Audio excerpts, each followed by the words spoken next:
ഈ മഴ എന്നൊക്കെ പറയണത് വല്ലാത്തൊരു ഇമോഷനാണല്ലേ. മരുഭൂമിയിലെ മഴ എന്നൊക്കെ പറയുമ്പോൾ നമുക്ക് ഭയങ്കര ഒരു കുളിർമല്ലേ മനസ്സിന്.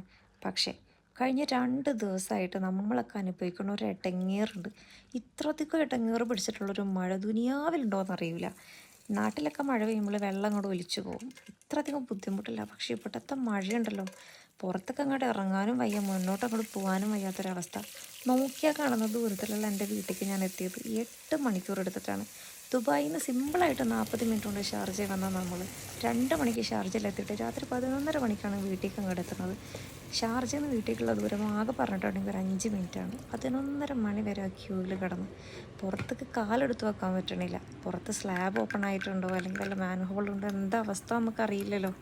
അതിലേക്ക് എങ്ങാനും കാലെടുത്ത് വെച്ച് നേരെ കുഴിയിലേക്ക് പോയിട്ടുണ്ടെങ്കിൽ എന്തോ ചെയ്യും. പുറത്തിന് ഡ്രെയിനേജ് സെപ്റ്റിക് വാട്ടർ വേറെ, ചുറ്റോട് ചുറ്റും വെള്ളം.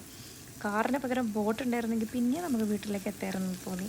അതിൽ തന്നെ ഇരുന്ന് കഴിച്ചു കൂട്ടി വിശന്ന് അവസാനം ഞാൻ വിചാരിച്ചെന്നെ നിലവിളി ശബ്ദം ഇട്ടിട്ട് ആശുപത്രി കൊണ്ടുകൊണ്ട് വരുമെന്ന്. അല്ലെങ്കിൽ പോലീസിലെ റെസ്ക്യൂ ഇങ്ങനെ വേണ്ടി വരും എന്ന് ആലോചിച്ചിട്ടിരുന്നപ്പോൾ പിന്നെ തോന്നി തവക്കൽ തുലർന്ന എങ്ങനെയെങ്കിലൊക്കെ ഇരുന്നിട്ട് എത്തിക്കാം. അവസാനം 11:30 മണിയായപ്പോൾ നമ്മൾ വീട്ടിലേക്ക് എത്തിയപ്പോൾ വിശന്ന് കരിഞ്ഞ് വലഞ്ഞിട്ടാണ് എത്തുന്നത്.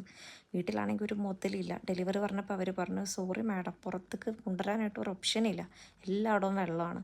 അവസാനം ബിസ്മി ചൊല്ലി വെള്ളം കുടിച്ച് കിടന്നുറങ്ങി. രാവിലെ എണീച്ച് നല്ല ചൂടോട് കൂടി നെയ്ച്ചോറുണ്ടാക്കി